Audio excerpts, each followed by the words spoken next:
98.3, 98.3.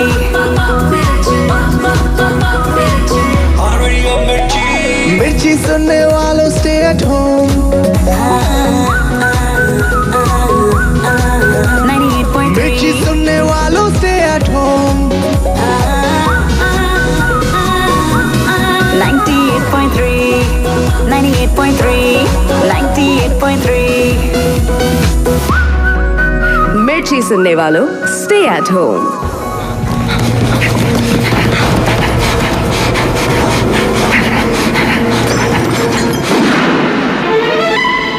Sunday suspense শুধুমাত্র 98.3 মির্চিতে।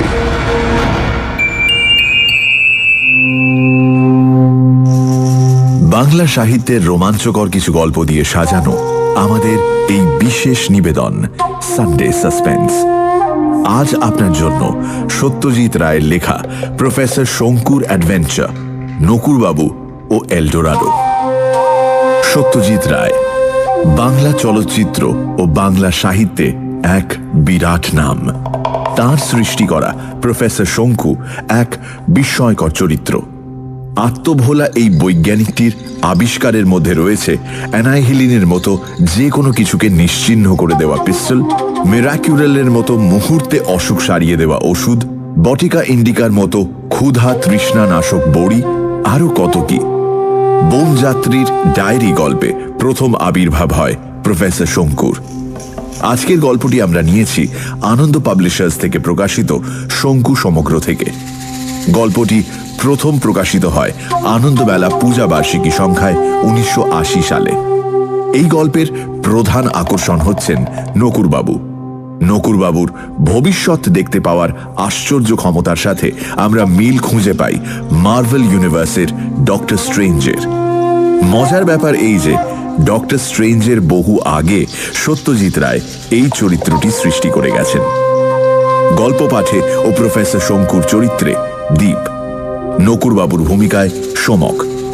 গল্পের সূত্রধার আমি মীর। শুরু হচ্ছে নকুরবাবু ও এলডোরাডো।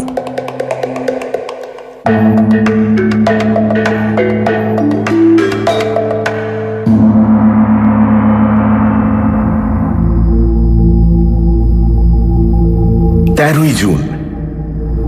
আজ সকালের ঘটনাটা আমার কাজের রুটিন একেবারে তছনছ করে দিল। কাজটা অবশ্যই আর কিছুই না, আমার যাবতীয় আবিষ্কার বা ইনভেনশনগুলো সম্বন্ধে একটা প্রবন্ধ লিখছিলাম সুইডেনের বিখ্যাত কসমস পত্রিকার জন্য। এই কাজটা এর আগে কখনো করিনি, যদিও নানান দেশের নানান পত্রিকা থেকে অনুরোধ এসেছে অনেকবার। সময়ের অভাবে প্রতিবারই প্রত্যাখ্যান করতে হয়েছে। ইদানিং আমার গবেষণার কাজ ইচ্ছে করেই অনেক কমিয়ে দিয়েছি। এটা ক্রমেই বুঝতে পারছি যে গিরিডির মতো জায়গায় বসে আমার গবেষণাগারের সামান্য উপকরণ নিয়ে আজকের যুগে শুধু যে আর বিশেষ কিছু করা যায় না তাই নয়, করার প্রয়োজনও নেই। দেশে বিদেশে বহু তরুণ বৈজ্ঞানিক আশ্চর্য সব আধুনিক যন্ত্রপাতি হাতে পেয়ে এবং সেই সঙ্গে নানান বিজ্ঞান প্রতিষ্ঠান ও বিশ্ববিদ্যালয়ের পৃষ্ঠপোষকতায় যেসব কাজ করছে তা সত্যি প্রশংসনীয়। অবশ্যই আমি নিজে সামান্য ব্যয়ে সামান্য মাল মশলা নিয়ে যা করেছি তার স্বীকৃতি দিতে বৈজ্ঞানিক মহল কার্পণ্য করেনি। সেই সঙ্গে বৈজ্ঞানিকদের মধ্যে আবার এমন লোকও আছে যারা আমাকে বৈজ্ঞানিক বলে মানতেই চায়নি। তাদের ধারণা আমি একজন জাদুকর বা প্রেত সিদ্ধ গোছের কিছু। বৈজ্ঞানিকের চোখে ধুলো দেবার নানান রকম মন্ত্রতন্ত্র আমার জানা আছে, আর তার জোরেই আমার প্রতিষ্ঠা। আমি অবশ্যই এটা নিয়ে কোনোদিনই নিজেকে উত্তেজিত হতে দিইনি। আমার মধ্যে যে একটা ঋষি সুলভ স্থৈর্য সংযম আছে সেটা আমি জানি। এক কথায় আমি হচ্ছি মাথা ঠান্ডা মানুষ। পশ্চিমে এমন অনেক জ্ঞানীগুণী গবেষকের সঙ্গে আলাপ হয়েছে যারা কথায় কথায় টেবিল চাপড়ান বা টেবিলের অভাবে নিজেদের হাঁটু। জার্মানির এক জীব রাসায়নিক ডক্টর হেলব্রোনা একবার তার এক নতুন আবিষ্কারের কথা বলতে গিয়ে উত্তেজিত হয়ে আমার কাঁধে এমন এক চপেটাঘাত করেছিলেন যে যন্ত্রণায় আমাকে আর্তনাদ করে উঠতে হয়েছিল। যাই হোক, এই প্রবন্ধে একটা জিনিস বুঝিয়ে বলার সুযোগ পাচ্ছি। সেটা হলো আমার আবিষ্কারগুলো কেন আমি সারা পৃথিবীর ব্যবহারার্থে ছড়িয়ে দিইনি। তার কারণ আর কিছুই না, আমার তৈরি জিনিসগুলোর মধ্যে যেগুলো সবচেয়ে শক্তিশালী বা হিত সাধক, যেমন অ্যানাইহিলিন পিস্তল বা মিরাকিউরল ওষুধ বা অমনিস্কোপ বা মাইক্রোসোনোগ্রাফ বা স্মৃতি উদ্ঘাটক যন্ত্র রিমেমব্রেন, এর কোনোটাই কারখানায় তৈরি করা যায় না। এগুলো সবই মানুষের হাতের কাজ, এবং সে মানুষও একটি বই দ্বিতীয় নেই। তিনি হলেন ত্রিলোকেশ্বর শঙ্কু। আজ ভোরে যথারীতি উসরির ধারে বেরিয়ে বাড়ি ফিরে কফি খেয়ে আমার লেখাপড়ার ঘরে বসে আমার 50 বছর ব্যবহার করা ওয়াটারম্যান ফাউন্টেন পেনটাতে কালি ভরে লেখা শুরু করতে যাব, এমন সময় আমার চাকর প্রহ্লাদ এসে বলল, বাবু, আপনার সঙ্গে কি দেখা করতে এসেছেন? কোন দেশীয়? প্রশ্ন করলাম আমি। স্বাভাবিক প্রশ্ন, কারণ পৃথিবীর খুব কম দেশই আছে যেখানকার গুণী জ্ঞানীর কেউ না কেউ কোনোদিন না কোনোদিন এই গিরিডিতে আমার বাড়িতে এসে আমার সঙ্গে দেখা করেননি। 3 সপ্তাহ আগে লিথুয়েনিয়া থেকে এসেছিলেন বিশ্ববিখ্যাত পতঙ্গ বিজ্ঞানী প্রফেসর জাবলনস্কিস। তা তো জিজ্ঞেস করিনি বাবু, তবে ধুতি দেখলাম আর খদ্দরের পাঞ্জাবি, আরে কথা তো বললেন বাংলাতেই। কি বললেন? কথাটা অপ্রীতিকর শোনালেও স্বীকার করতেই হবে যে মামুলি লোকের সঙ্গে মামুলি খেজুরে আলাপের সময় আমার নেই। বললেন কি, তোমার বাবুকে বলো কিসমিসের জন্য লেখাটা একটু বন্ধ করে যদি 10 মিনিট সময় দেন। কি যেন বলার আছে। কিশমিশ? ও, তার মানে কি কসমস? কিন্তু তা কি করে হয়? আমি যে কসমস পত্রিকার জন্য লিখছি সে কথা তো এখানে কেউ জানে না। উঠে পড়লাম লেখা ছেড়ে। কিশমিশ রহস্য ভেদ না করে শান্তি নেই। বসবার ঘরে ঢুকে যাকে 2 হাতের মুঠোয় ধুতির কোঁচা ধরে সোফার এক পাশে জবুথবু হয়ে বসে থাকতে দেখলাম, তেমন নিরীহ মানুষ আর দেখেছি বলে মনে পড়ে না। যদিও প্রথম চাহনির পর দ্বিতীয়তে লক্ষ্য করা যায় এর চোখের মনির বিশেষত্বটা। এর মধ্যে যেটুকু প্রাণশক্তি আছে তার সবটুকুই যেন ওই মনিতে গিয়ে কেন্দ্রীভূত হয়েছে। নমস্কার দিলুবাবু। কোঁচার ডগা সমেত হাত দুটো মুঠো অবস্থায় চলে এলো ভদ্রলোকের থুতনির কাছে।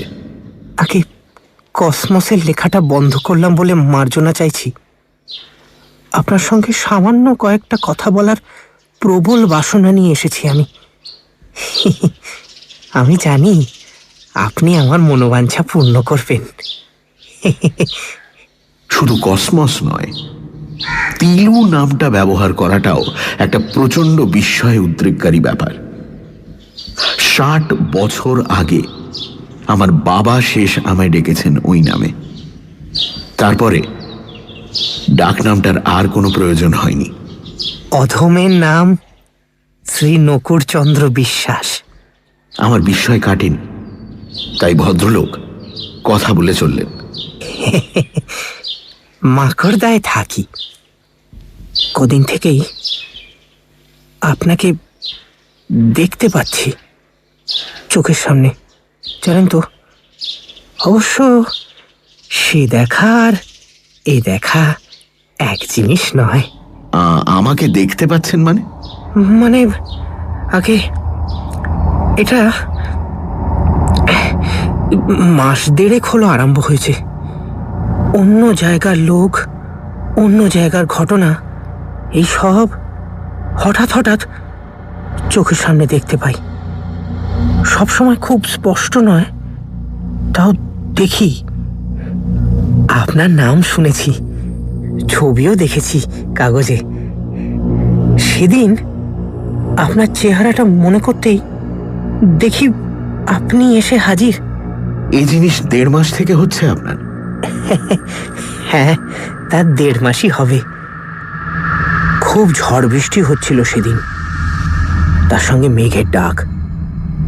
দুপুরবেলা বুঝলেন, দাওয়ায় বসে গোলা তেঁতুলের আচার খাচ্ছি।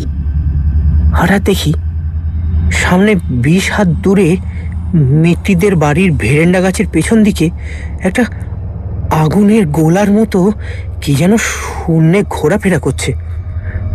বললে বিশ্বাস করবেন না তিলুবাবু, গোলাটা না ঠিক আমার দিকেই এলো, ঠিক যেন একটা জ্যোতির্ময় ফুটবল। উঠোনের তুলসী তলা অবধি আসতে দেখেছি, এটুকু মনে আছে, তারপর আর মনে নেই। জ্ঞান যখন হলো তখন ঝড় বৃষ্টি থেমে গেছে। আমি ছিলাম তক্তপোষে, 3টে বিড়ালছানা উঠোনে খেলা করছিল দাওয়ার ঠিক সামনেই। দেখলাম সে 3টে মরে গেছে, অথচ আমার গায়ে আঁচড়টি নেই। আমাদের বাড়ির পেছনে একটা মাদার গাছ আর একটা কদবেল গাছ ছিল, দুটো গাছই পুড়ে ঝামা। আর বাড়ির অন্য লোক? ঠাকুমা ছাড়া আর কেউ ছিলেন না। ছোট ভাই স্কুলে, সে মাকড়দা প্রাইমারি স্কুলের মাস্টার। হ্যাঁ, মা নেই, বাবা ছিলেন ননী ঘোষের বাড়ি দাবার আড্ডায়। ঠাকুমার অসুখ, খাটে শুয়েছিলেন পিছন দিকের ঘরে, তার অবশ্য কিছু হয়নি। বর্ণনা শুনে মনে হলো বল লাইটনিং এর কথা বলছেন ভদ্রলোক।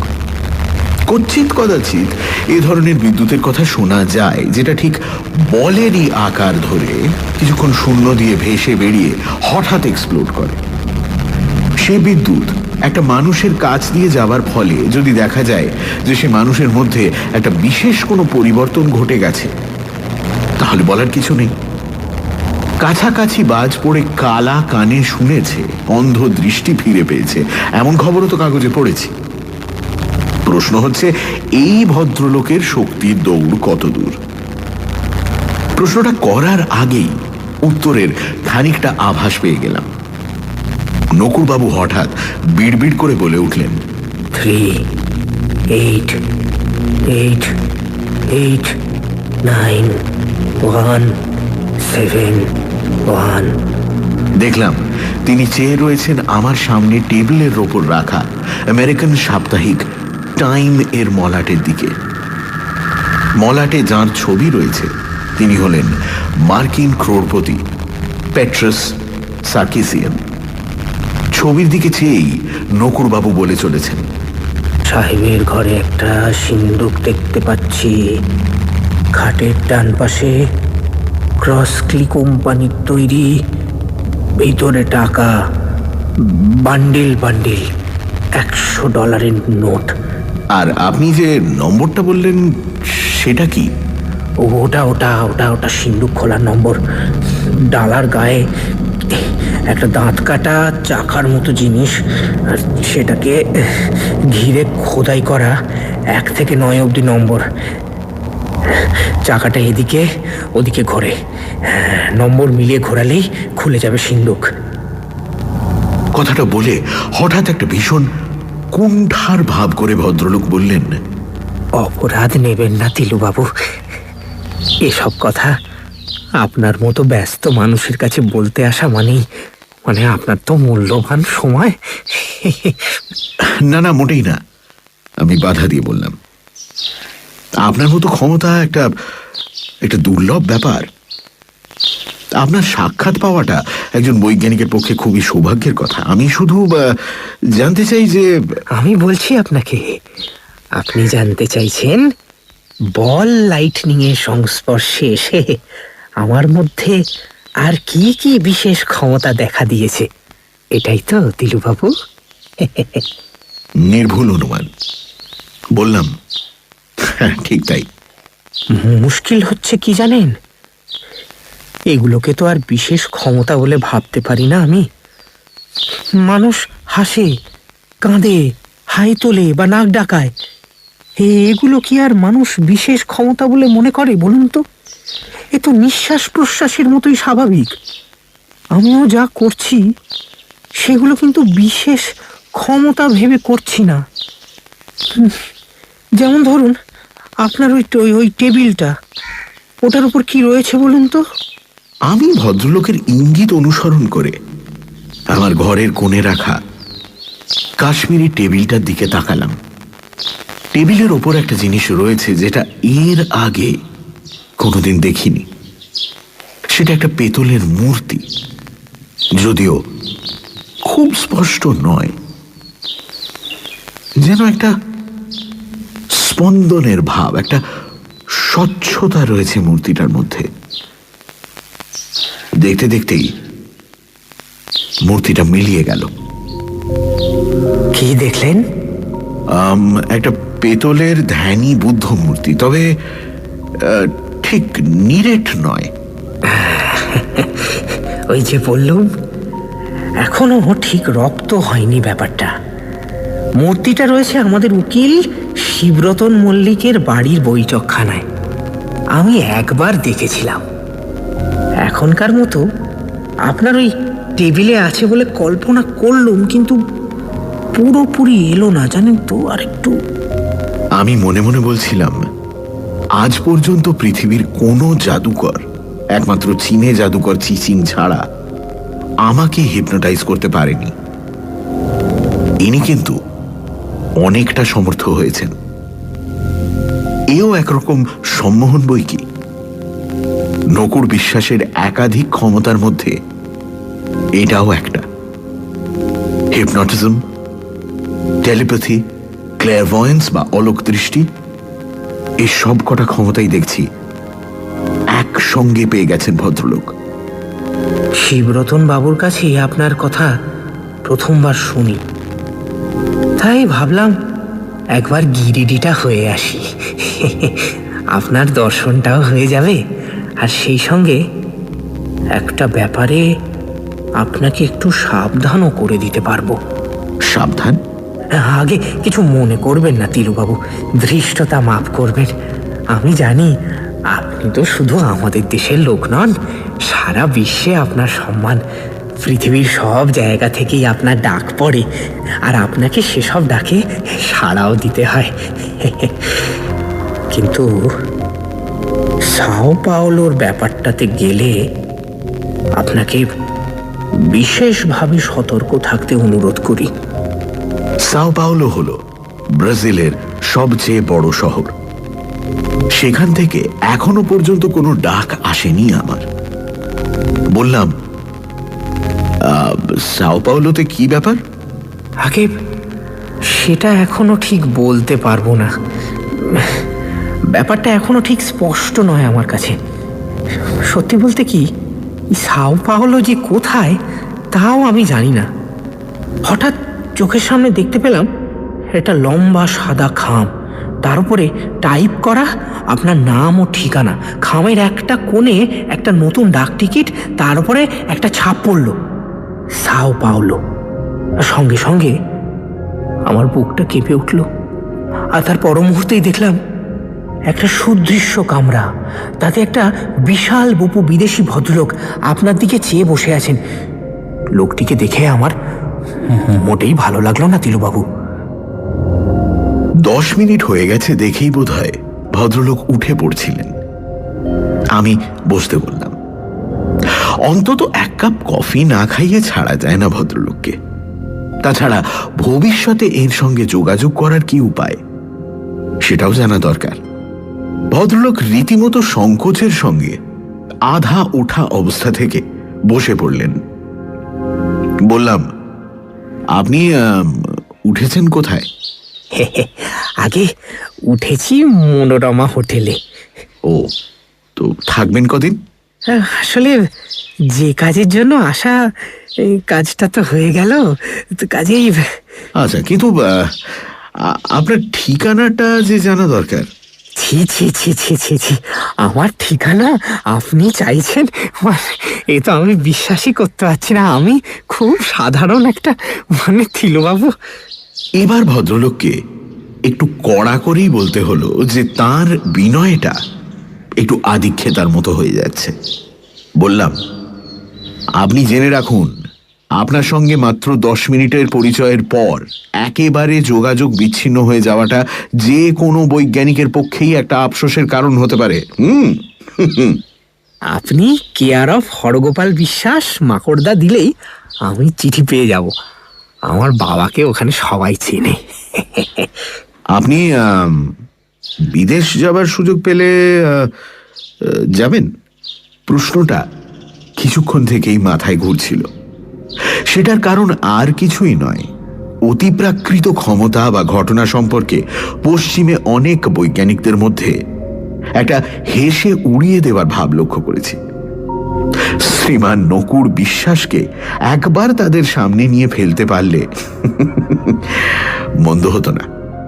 আমি নিজে অবশ্যই এ সন্দেহবাদীদের দলে নেই। নকুড়বাবুর এই ক্ষমতা আমি মোটেই অবজ্ঞা বা অবিশ্বাসের চোখে দেখি না। মানুষের মস্তিষ্ক সম্বন্ধে আমরা এখনো স্পষ্টভাবে কিছুই জানি না। আমার ঠাকুরদা বটুকেশ্বর ছিলেন শ্রুতিধর। একবার শুনলে বা পড়লেই একটা গোটা কাব্য তাঁর মুখস্থ হয়ে যেত, অথচ তিনি পুরো দস্তুর সংসারী লোক ছিলেন। এমন না যে দিনরাত কেবল পড়াশোনা বা ধর্মকর্ম নিয়েই থাকতেন। এটা কি করে সম্ভব হয় সেটা কি পশ্চিমের কোনো বৈজ্ঞানিক সঠিকভাবে বলতে পারে? পারে না, কারণ তারা এখনো মস্তিষ্কের অর্ধেক রহস্য উদ্ঘাটন করতেই পারেনি। কিন্তু আমার প্রশ্ন শুনে নকুড়বাবু এমন ভাব করলেন যেন আমি উন্মাদের মতো কিছু বলে ফেলেছি। হ্যাঁ, সে কি? আমি বিদেশ যাব? হ্যাঁ, কি কি বলছেন তিলুবাবু? আর যদি বা ইচ্ছে থাকতো, আমার মতো লোকের পক্ষে সেটা সম্ভব কি হতো? আমি কি করে বিদেশে? আমি পারবো না তিলুবাবু। বাইরে অনেক বিজ্ঞান প্রতিষ্ঠানই কোনো বিজ্ঞানী সম্মেলনে কাউকে আমন্ত্রণ জানালে তাকে 2টো প্লেনের টিকিট দিয়ে থাকেন এবং সেখানে দুজনে থাকার খরচও বহন করে থাকেন। কেউ কেউ নিয়ে যান স্ত্রীকে, কেউ বা সেক্রেটারিকে। আমি অবশ্য একা গিয়েই থাকি, কিন্তু আপনি যেতে সম্মত হলে। নকুড়বাবু একসঙ্গে মাথা নেড়ে জিভ কেটে আমার প্রস্তাবে ঘোর আপত্তি জানিয়ে উঠে পড়লেন। ছি ছি ছি ছি ছি ছি ছি ছি ছি ছি। আপনি যে আমার কথাটা ভেবেছেন সেইটাই আমার কাছে অনেক পাওয়া। এর বেশি আর আমি কিছু চাই না। আমার জীবনে আমি এর বেশি কিছু আপনি অনেক বড় মনের মানুষ তিলুবাবু। আমি কিছুটা ঠাট্টা সুরে বললাম, যাই হোক, আপনার দিব্য দৃষ্টিতে কোনোদিন আপনার বিদেশ যাওয়ার সম্ভাবনা দেখতে পান যদি, তাহলে আমাকে জানাবেন। কিন্তু নকুড়বাবু যেন আমার রসিকতাটা উপভোগ করেই মৃদু হেসে দুহাতে কোঁচার গোছটা তুলে নিয়ে নমস্কার করে বললেন, আমার প্রণাম রইল। ও হ্যাঁ, নিউটনকে আমার আশীর্বাদ দেবেন। চলি। 21শে জুন। কসমস পত্রিকার জন্য প্রবন্ধটা কাল পাঠিয়ে দিলাম। শ্রীমান নকুড়চন্দ্রের আর কোনো খবর পাইনি। সে নিজে না দিলে আর কে দেবে খবর? আমার দিক থেকে খুব বেশি আগ্রহ দেখানোটাও ঠিক নয়, তাই ঠিকানা জানা সত্ত্বেও আমি তাকে চিঠি লিখিনি। অবশ্য ইতিমধ্যে আমার 2 বন্ধু সন্ডার্স ও ক্রোলকে ব্যাপারটা জানিয়ে দিয়েছি। তারা দুজনেই গভীর কৌতূহল প্রকাশ করেছে। ক্রোল বলছে নকুড় বিশ্বাসকে ইউরোপে নিয়ে গিয়ে ডেমনস্ট্রেশনের জন্য খরচ সংগ্রহ করতে কোনো অসুবিধে হবে না। এমনকি টেলিভিশন প্রোগ্রাম ইত্যাদির জোরে নকুড় বিশ্বাস বেশ কিছুটা টাকা হাতে নিয়ে বিদেশ থেকে দেশে ফিরতে পারেন। আমি জানিয়ে দিয়েছি, মাকড়দাবাসীর কাছ থেকে উৎসাহের কোনো ইঙ্গিত পেলেই জানাবো। 24শে জুলাই। গত 1 মাসে আমার প্রবন্ধটা সম্পর্কে 177টা চিঠি পেয়েছি পৃথিবীর বিভিন্ন দেশের বৈজ্ঞানিকদের কাছ থেকে। সবই অভিনন্দন সূচক। তার মধ্যে একটি চিঠি হল বিরাট মার্কিন কেমিক্যাল কর্পোরেশনের মালিক সলোমন ব্লুমগার্টনের কাছ থেকে। তিনি জানিয়েছেন যে আমার অন্তত 3টে আবিষ্কারের পেটেন্ট সত্ত্ব তিনি কিনতে রাজি আছেন। তার জন্য তিনি আমাকে $75,000 দিতে প্রস্তুত। আবিষ্কার 3টি হল অ্যানাইহিলিন পিস্তল, মিরাকিউরল বড়ি ও অমনিস্কোপ যন্ত্র। যদিও আমি প্রবন্ধে লিখেছিলাম যে এসব জিনিস কারখানায় তৈরি করা যায় না, সে কথাটা ব্লুমগার্টন মানতে রাজি নন। তার ধারণা একজন মানুষ নিজে হাতে যেটা তৈরি করতে পারে, যন্ত্রের সাহায্যে সেটা তৈরি না করতে পারার কোনো যুক্তি থাকতে পারে না। এসব ব্যাপারে চিঠি মারফত তর্ক করা বৃথা। তাই আমি জানিয়ে দিয়েছি যে ব্যক্তিগত কারণে আমি পেটেন্ট রাইটস বিক্রি করতে রাজি নই।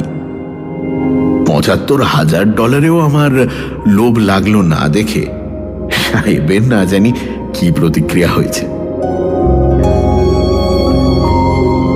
17 অগস্ট।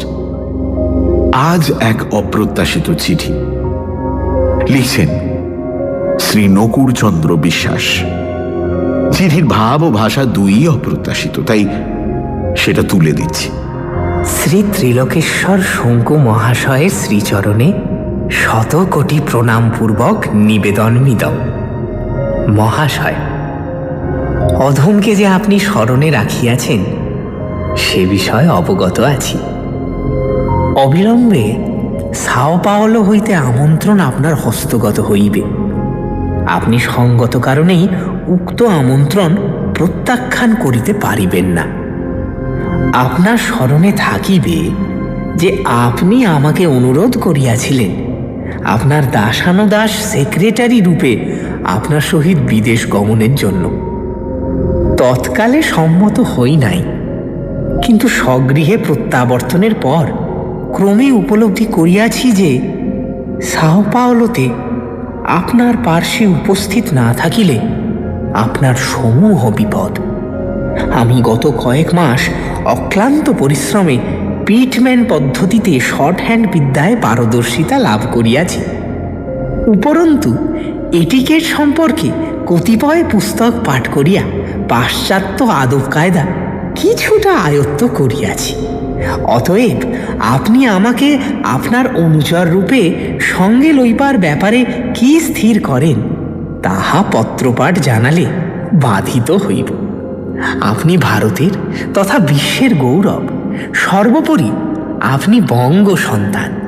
আপনার দীর্ঘ রোগমুক্ত নিঃসংকট জীবন আমাদের সকলেরই কাম্য। ইতি আপনার সেবক শ্রী নকুড় চন্দ্র বিশ্বাস। এখানে প্রশ্ন হচ্ছে, আমার সঙ্গে বাইরে যাবার ব্যাপারে হঠাৎ মত পরিবর্তনের কারণটা যেটা বলেছেন নকুড়বাবু, সেটা কি সত্যি, নাকি এর মধ্যেও কোনো গূঢ় অভিসন্ধি আছে? ভদ্রলোক কি আসলে গভীর জলের মাছ? চিঠির ভাব ও ভাষা কি আসলে আদিক্ষেতা? লোকটার মধ্যে সত্যিই কতগুলো আশ্চর্য ক্ষমতা আছে বলেই এই প্রশ্নগুলো আসছে। অবশ্যই এখন এ বিষয়ে ভেবে লাভ নেই।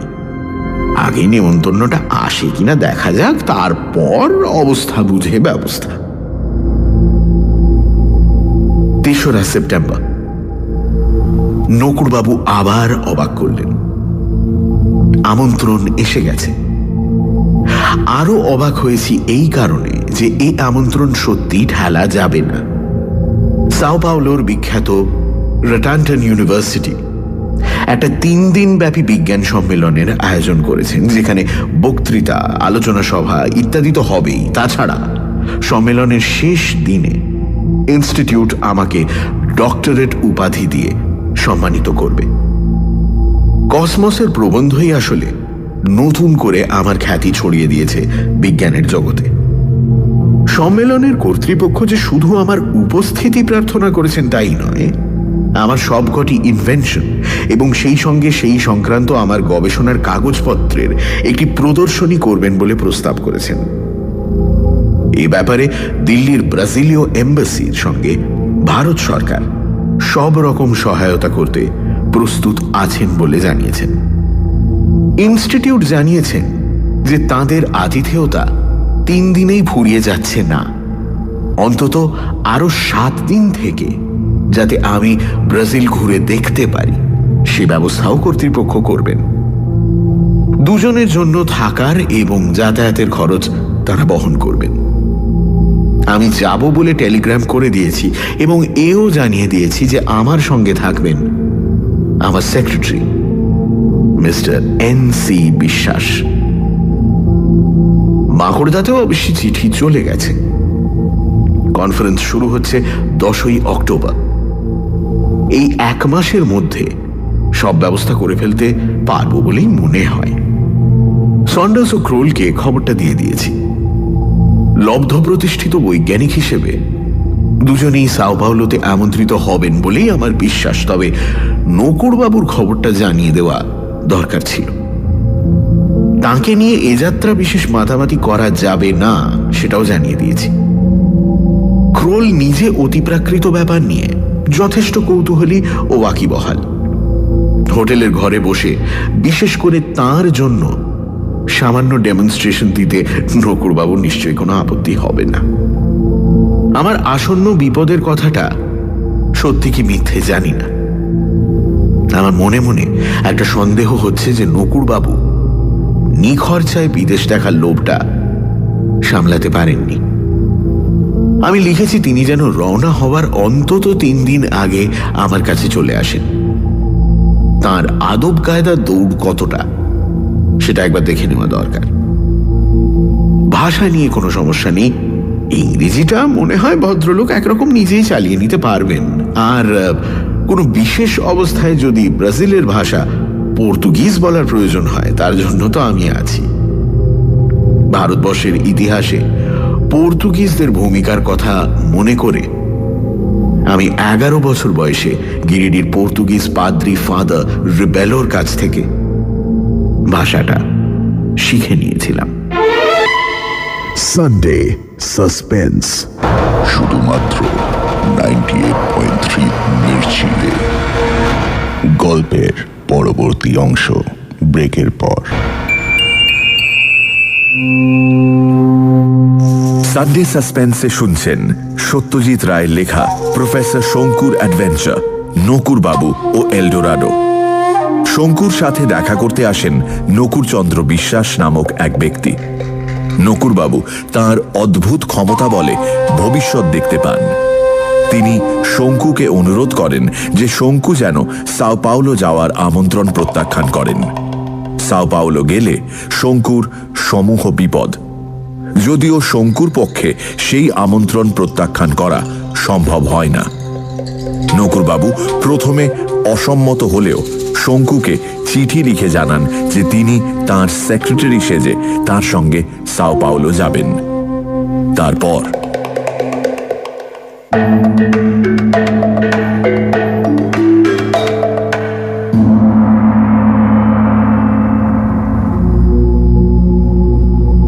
অক্টোবর।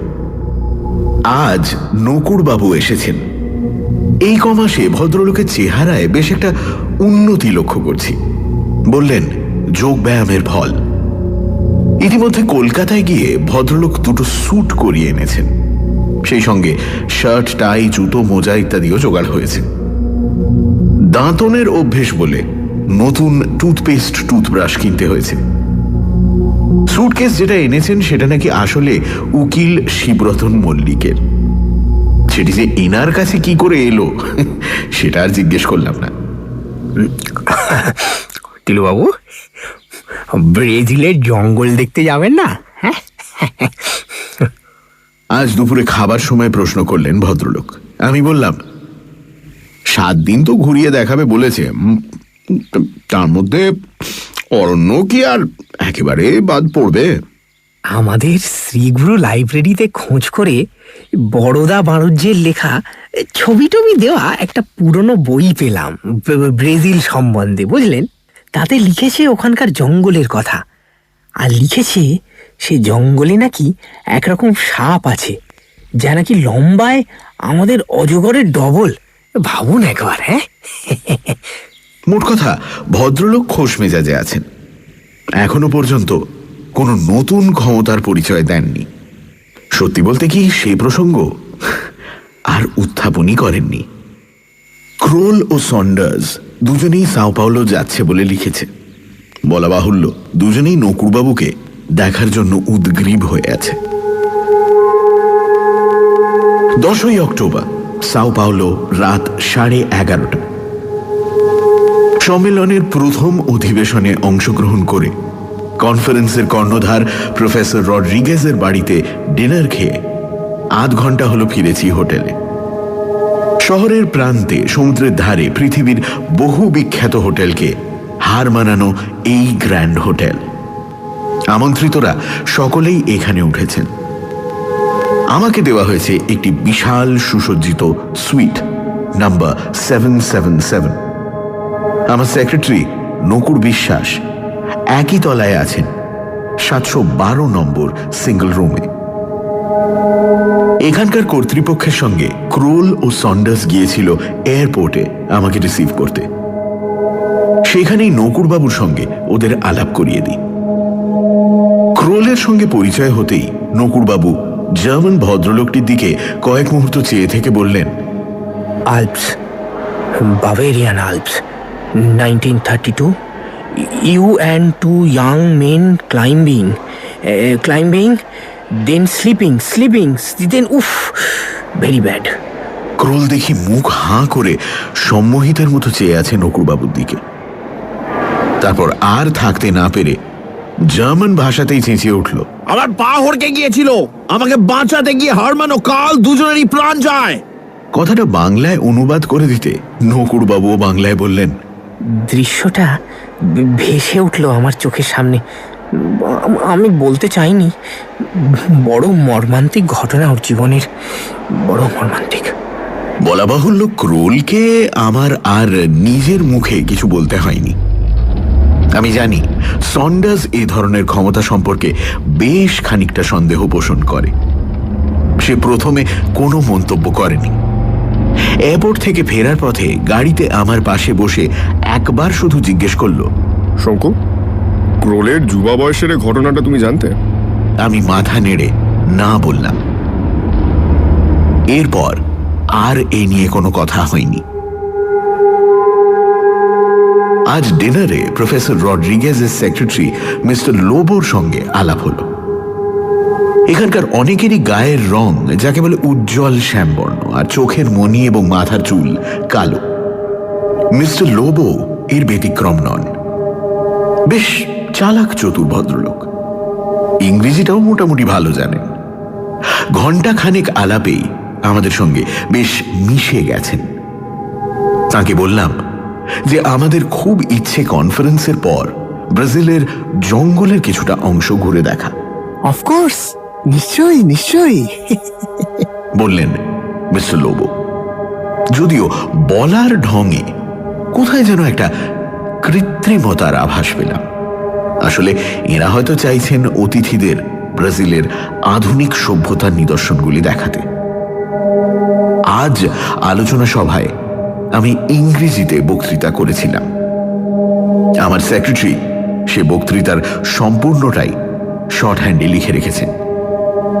আমি জানি আজকের দিনে টেপ রেকর্ডারের সাহায্যে বক্তৃতা তুলে রাখাটাই সবচেয়ে সহজ ও নির্ভরযোগ্য উপায়, কিন্তু নকুরবাবু এত কষ্ট করে পেটম্যান শিখে এসেছেন, তাই মনে হলো তাকে সেটার সদ্ব্যবহার করতে দেওয়াটাই ভালো।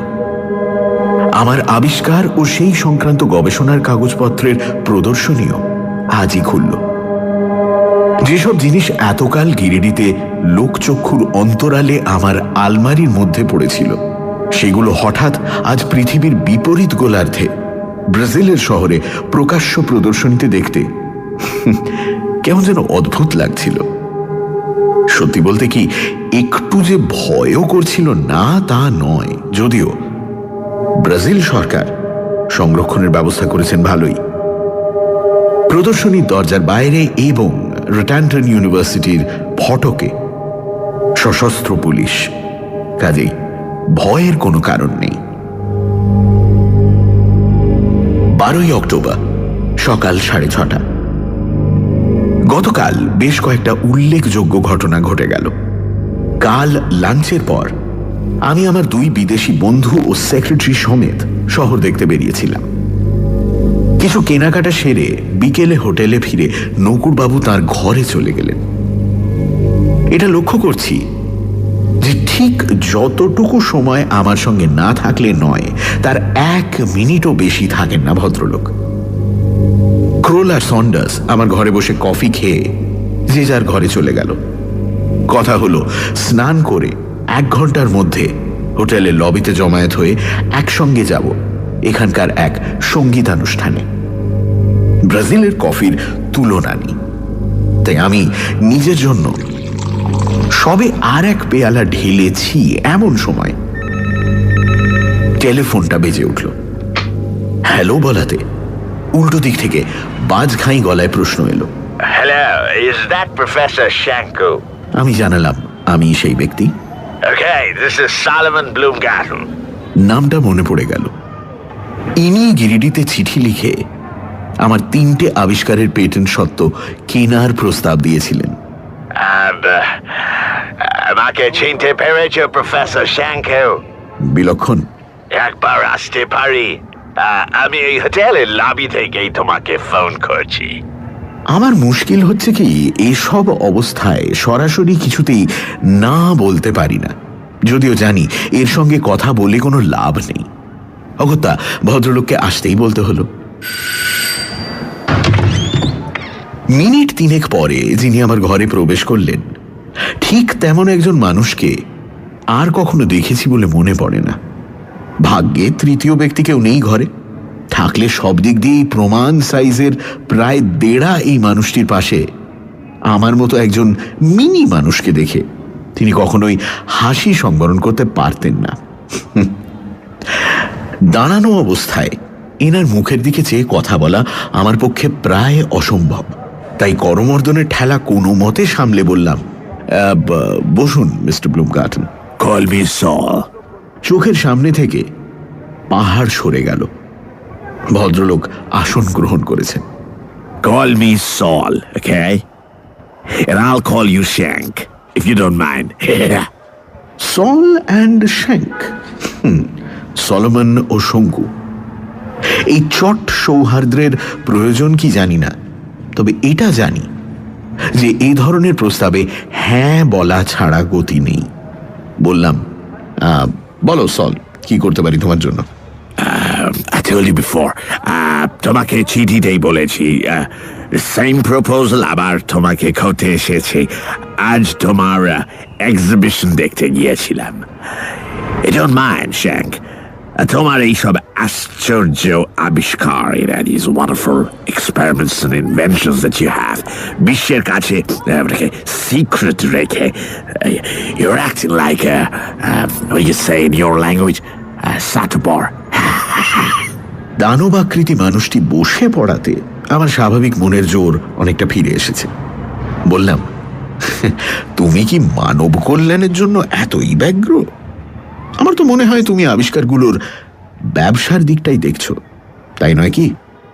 মুহূর্তের জন্য সলোমন ব্লুমগার্টনের লোমশ ভুরু দুটো নিচে নেমে এসে চোখ দুটোকে প্রায় ঢেকে ফেলে আবার তখনই যথাস্থানে ফিরে গেল। Shank, I'm a businessman. তাই ব্যবসার দিকটা I gotta see. Don't be surprised, okay? কিন্তু আমি তোমাকে ডিপ্রাইভ করব না।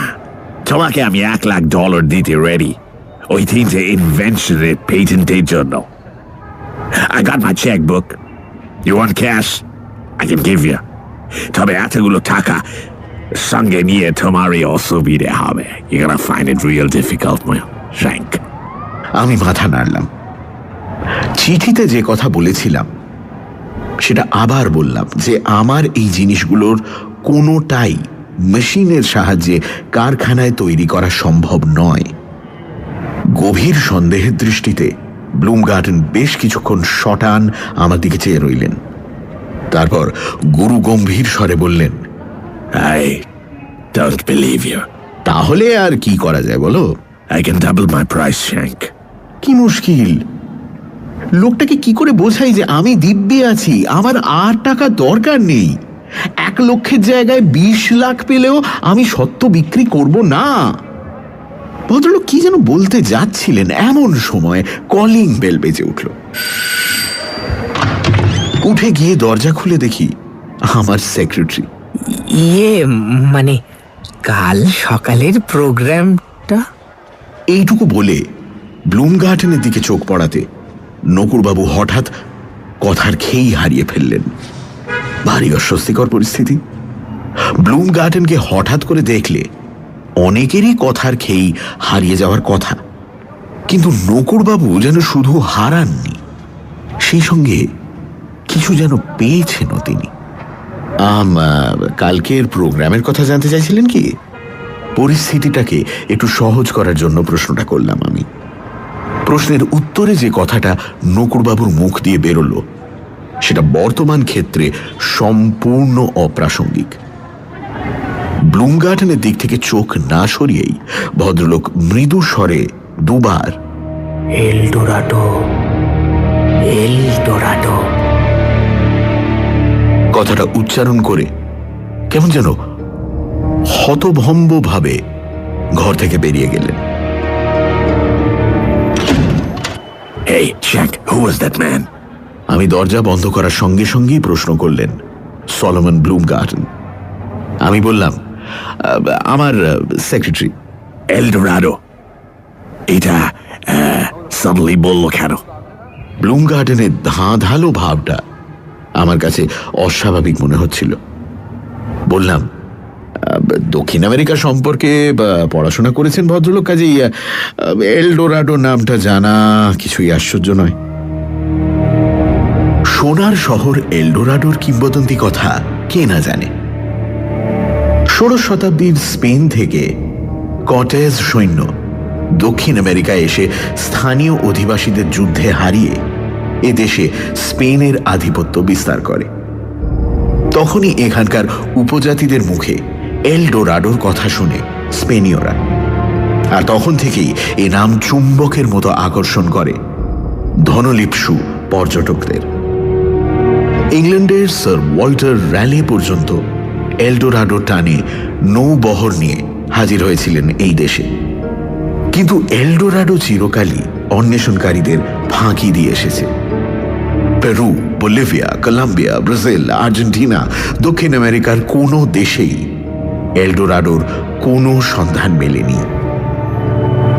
ব্লুমগার্ডেন হতবাক হয়ে টেবিল ল্যাম্পের দিকে চেয়ে রয়েছে দেখে আমি বাধ্য হয়েই বললাম, আচ্ছা, আমাকে কিন্তু বেরোতে হবে একটু পরেই। হ্যাঁ, কাজেই তোমার যদি আর কিছু বলার না থাকে তাহলে। ইন্ডিয়ানরা তো ম্যাজিক জানে। আমার কথা চাপা দিয়ে প্রশ্ন করলো ব্লুমগার্ডেন। আমি হেসে বললাম, তাই যদি হতো তাহলে ভারতে এত দারিদ্র থাকতো কি?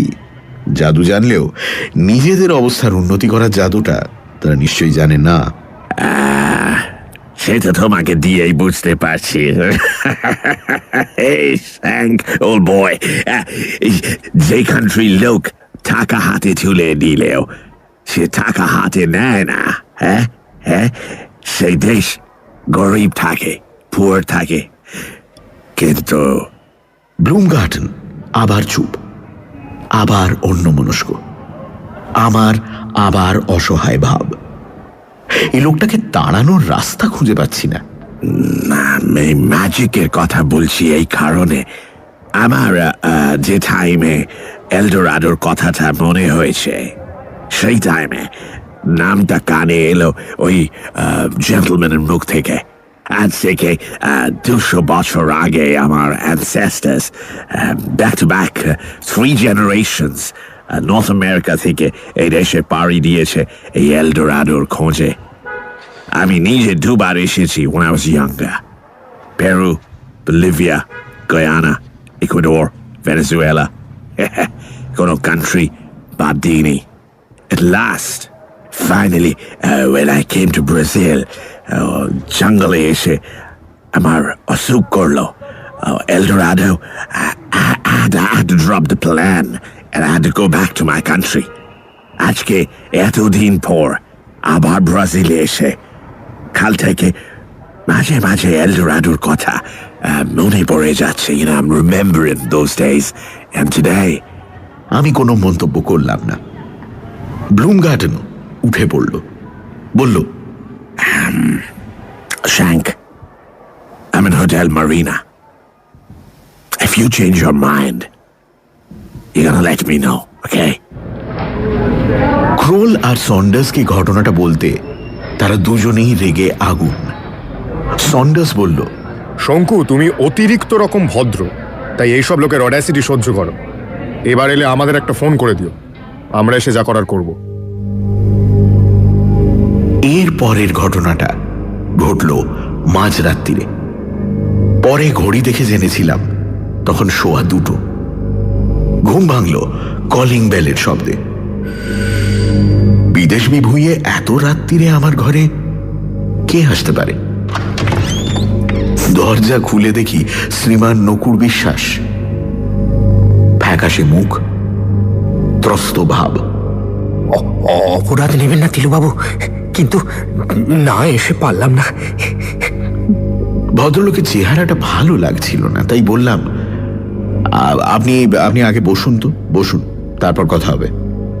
সোফায় বসেই নকুরবাবু বললেন, কপি হয়ে গেল, কপি হয়ে গেল। কপি? কিসের কপি? এত রাত্রিরে এসব কি বলতে এসেছেন ভদ্রলোক?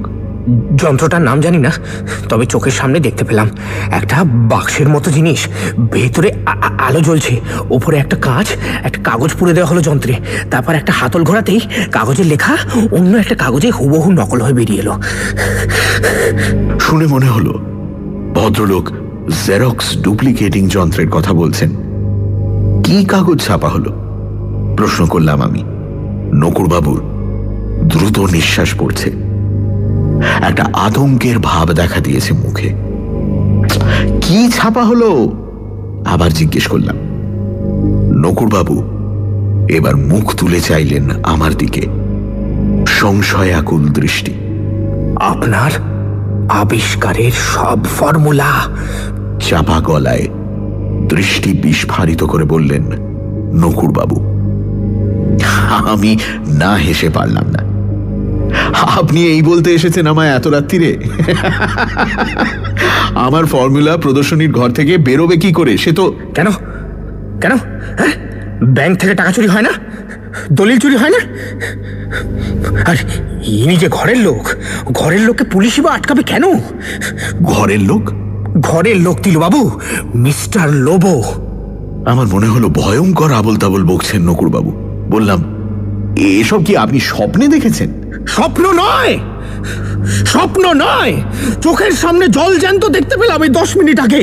হাতে টর্চ নিয়ে ঢুকলেন মিস্টার লোবো, নিজে চাবি দিয়ে প্রদর্শনীর ঘরের দরজা খুললেন। প্রহরী চুপ করে দাঁড়িয়ে দেখছে। লোবো সোজা চলে গেলেন একটা বিশেষ টেবিলের দিকে, যেটার কাছে ঢাকনা তলায় আপনার খাতাপত্র রাখা রয়েছে। ঢাকনা তুলে 2টো খাতা বের করলেন মিস্টার লোবো, তারপর অন্য দরজা দিয়ে বেরিয়ে গিয়ে একটা প্যাসেজের মধ্যে দিয়ে গিয়ে সিঁড়ি দিয়ে উঠে ওপরের তলার একটা অফিস ঘরে ঢুকে গেলেন। সেইখানে রয়েছে এই যন্ত্র। কি নাম এই যন্ত্রের তিলুবাবু? কি নাম? জেরক্স। যথাসম্ভব শান্ত স্বরে বললাম আমি। কেন যেন নকুরবাবুর কথাটা আর অবিশ্বাস করতে পারছি না। কিন্তু মিস্টার লোবো, আপনার ঘুমের ব্যাঘাত করার জন্য আমি অত্যন্ত লজ্জিত তিলুবাবু, কিন্তু খবরটা আপনাকে না দিয়ে পারলাম না। অবশ্য আমি যখন রয়েছি তখন আপনার যাতে ক্ষতি না হয় তার জন্য আমি যথাসাধ্য চেষ্টা করব। যেটা ঘটতে যাচ্ছে সেটা আগে থাকতে জানতে পারলে একটা মস্ত সুবিধে হয়, তাই না? আসলে নতুন জায়গায় এসে মনটাকে ঠিক সংহত করতে পারছিলাম না, তাই লোবোবাবুর ঘটনাটা আগে থেকে জানতে পারিনি। কেবল বুঝেছিলাম আপনার একটা বিপদ হবে সাও পাওলোতে। আর ক্ষমা করবেন তিলুবাবু, আজ আসি, শুভরাত্রি।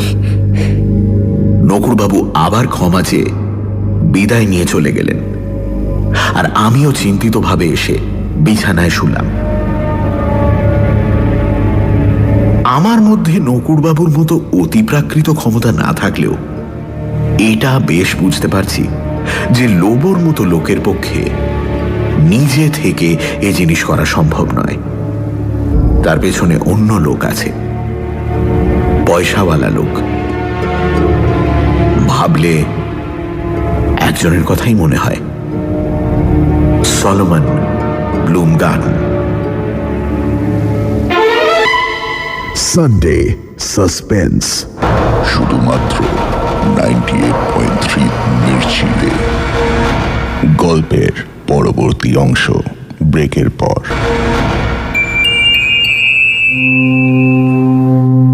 সানডে সাসপেন্সে শুনছেন সত্যজিৎ রায়ের লেখা প্রফেসর শঙ্কুর অ্যাডভেঞ্চার, নকুরবাবু ও এলডোরাডো।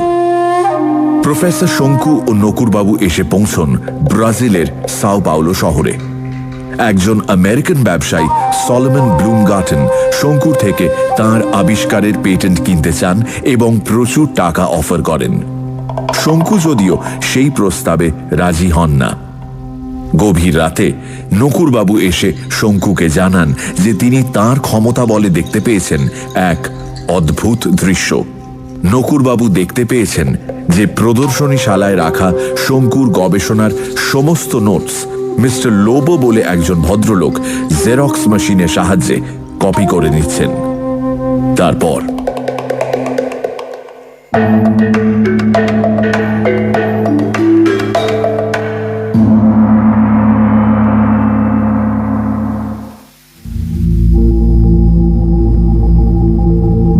অক্টোবর রাত 12:15। আজ রটান্টন ইউনিভার্সিটি থেকে আমাকে ডক্টরেট দেওয়া হলো। মনোজ্ঞ অনুষ্ঠান। প্রফেসর রড্রিগেজকে নিয়ে 4 জন বিভিন্ন দেশের বৈজ্ঞানিকের আন্তরিকতাপূর্ণ ভাষণ ও সবশেষে আমার ধন্যবাদ জ্ঞাপন। সব মিলিয়ে মনটা ভারী প্রসন্ন হয়ে উঠেছিল। আজ ডিনারে আমার 2 বন্ধু ও প্রফেসর রড্রিগেজের উপরোধে জীবনে প্রথমবার এক চুমুক শ্যাম্পেন পান করলাম। এটাও একটা ঘটনা বটে। কাল নকুরবাবুর মুখে মিস্টার লোবোর বিষয় শুনে মনটা পিছিয়ে গিয়েছিল। আজ ভদ্রলোকের অমায়িক ব্যবহারে মনে হচ্ছে নকুরবাবু হয়তো এবার একটু ভুল করেছেন। প্রদর্শনীতে ঢু মেরে দেখে এসেছি যে আমার কাগজপত্র ঠিক যেমন ছিল তেমনই আছে। হোটেলে ফিরতে ফিরতে হলো 11টা। ঢুকেই একটা দৃশ্য দেখে একেবারে হকচকিয়ে যেতে হলো। হোটেলের লবিতে চতুর্দিকেই বসার জন্য সোফা ছড়ানো আছে।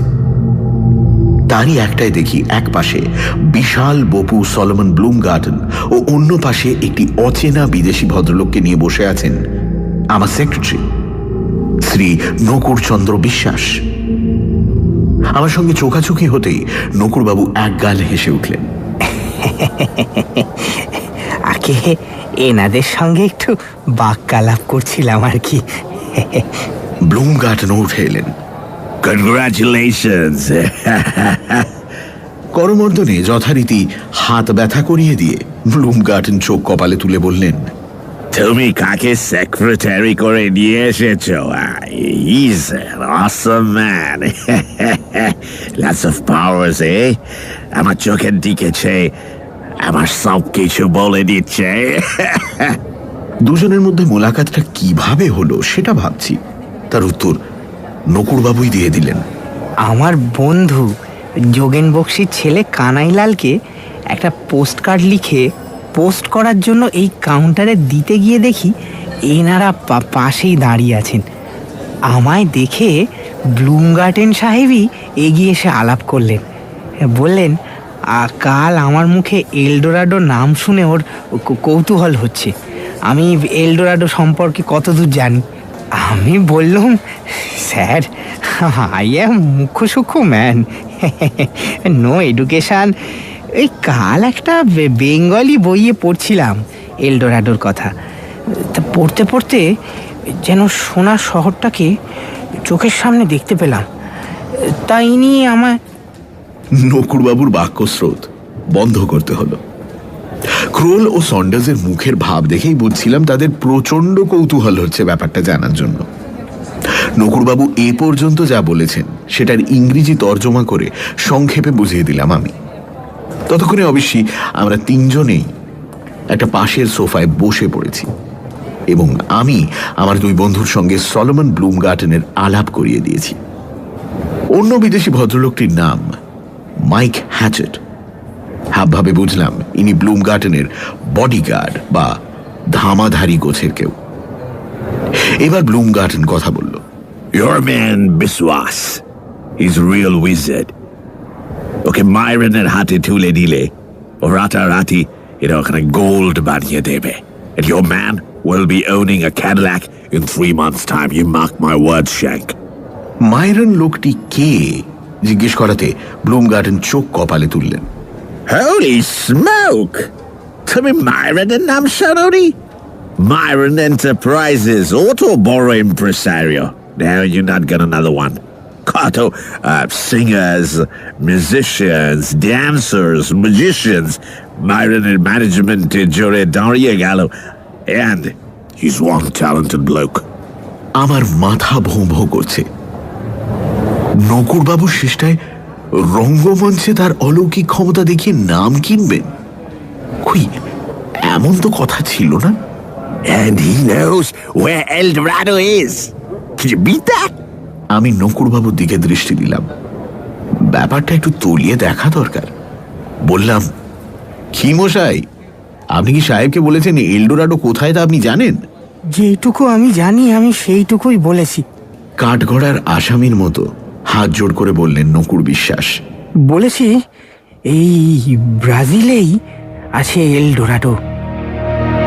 আমরা যেখানে আছি তার উত্তর পশ্চিমে একটি পাহাড়ে ঘেরা উপত্যকার ঠিক মধ্যখানে একটা গভীর জঙ্গল।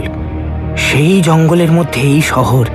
কেউ জানে না এই শহরের কথা, মানুষজন বলতে আর কেউ নেই সেখানে। পোড়ো শহর, তবে রোদ পড়লে এখনো সোনা ঝলমল করে। সোনার তোরণ, সোনার পিরামিড, যেখানে সেখানে সোনার স্তম্ভ, বাড়ির দরজা জানলা সব সোনার। সোনা তো আর নষ্ট হয় না, তাই সে সোনা এখনো সোনাই আছে। লোকজন যা ছিল 1000 বছর আগে সব লোপ পেয়ে গেছে। একবার খুব বর্ষা হয়, তারপরেই জঙ্গলে একটা মারাত্মক পোকা দেখা দেয়। সেই পোকা থেকেই মড়ক। বিশ্বাস করুন তিলুবাবু, এই সবই আমি পরপর চোখের সামনে বায়োস্কোপের ছবির মতো দেখতে পেলাম।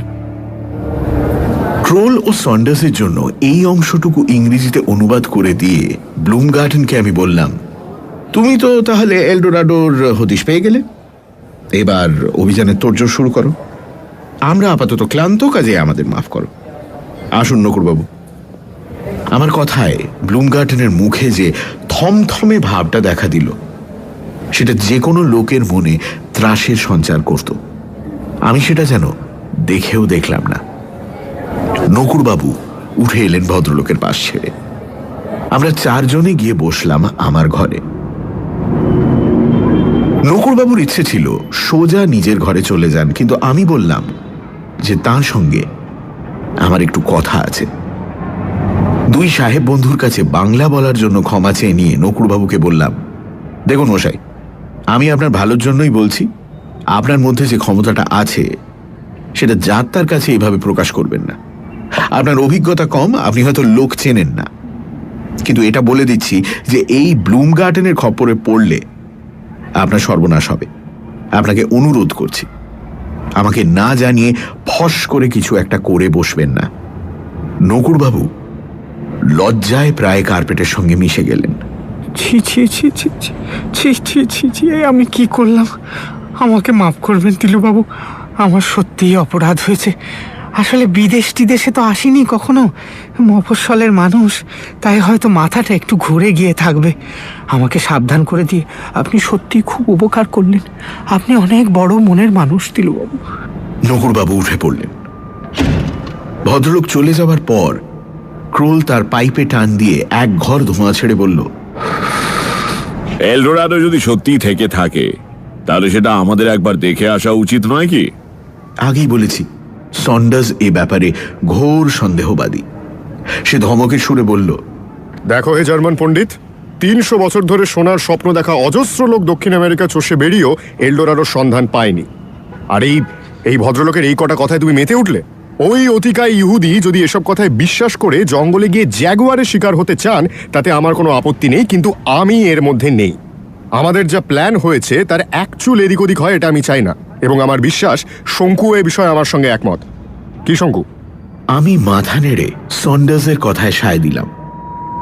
আমাদের প্ল্যান হলো আমরা কাল সকালে ব্রেকফাস্টের পর প্লেনে করে চলে যাব উত্তরে, ব্রাজিলের রাজধানী ব্রাসিলিয়া শহরে। সেখানে একদিন থেকে ছোট প্লেন ধরে আমরা চলে যাব জিঙ্গু ন্যাশনাল পার্কের উত্তর প্রান্তে পোস্টো ডিয়াওরাম শহরে। তারপর বাকি অংশ নদীপথে। জিঙ্গু নদী ধরে নৌকো করে আমরা যাব পোরোরি গ্রামে। পোরোরিতে ব্রাজিলের এক আদিম উপজাতি চুকাহামাইদের কিছু লোক এখনো রয়েছে, যারা এই সেদিন পর্যন্ত ছিল প্রস্তর যুগের মানুষ। ব্রাজিলিয়া থেকেই আমাদের সঙ্গে থাকবেন একজন বিশেষজ্ঞ, যাকে এখানকার ভাষায় বলা হয় সেরতানিস্তা। কথাটার মানে হল অরণ্য অভিজ্ঞ। সেরতানিস্তারা উপজাতিদের সঙ্গে বন্ধুত্ব স্থাপনে অগ্রণী। তাদের ভাষা থেকে আরম্ভ করে সবকিছুই এরা খুব ভালোভাবে জানে। পোরোরি ছেড়ে আরো খানিকটা পথ উত্তরে গিয়ে ভন মার্তিউস জলপ্রপাত দেখে আবার ব্রাজিলিয়া ফিরে এসে সেখান থেকে প্লেন ধরে যে যার দেশে ফিরব। দিন 7 মধ্যে পুরো সফর হয়ে যাওয়া উচিত। তবে ব্রাজিল সরকার বলেছেন প্রয়োজনে আতিথেয়তার মেয়াদ 3 দিন পর্যন্ত বাড়িয়ে দিতে প্রস্তুত আছেন তাঁরা। 11:30 বাজে, তাই ক্রোল ও সন্ডার্স উঠে পড়ল। ক্রোল যে আমাদের দুজনের সঙ্গে একমত নয় সেটা সে যাবার আগে জানিয়ে দিয়ে গেল, দরজার মুখটাতে দাঁড়িয়ে। আমার অবাক লাগছে শঙ্কু, যে তুমি তোমার এত কাছের লোককে চিনতে পারছো না। তোমার এই সেক্রেটারিটির চোখের দৃষ্টি আলাদা। হোটেলের লবিতে বসে যখন সে এলডোরাডোর ডেসক্রিপশন দিচ্ছিল, তখন আমি ওর চোখ থেকে চোখ ফেরাতে পারছিলাম না। সন্ডার্স কথাটা শুনে আমার দিকে চেয়ে চোখ টিপে হাতে গেলাস ধরার মুদ্রা করে বুঝিয়ে দিল যে ক্রোলের পেটে আজ পার্টিতে শ্যাম্পেনটা একটু বেশি পড়েছে। 12টা বেজে গেছে। শহর নিস্তব্ধ। শুয়ে পড়ি। 13ই অক্টোবর, হোটেল ক্যাপিটাল, ব্রাজিলিয়া, দুপুর 2:30। আমরা ঘণ্টাখানেক হলো এসে পৌঁছেছি। আমরা মানে আমার 3 বন্ধু ও মিস্টার লোবো। লোবো পুরো সফরটাই আমাদের সঙ্গে থাকবেন।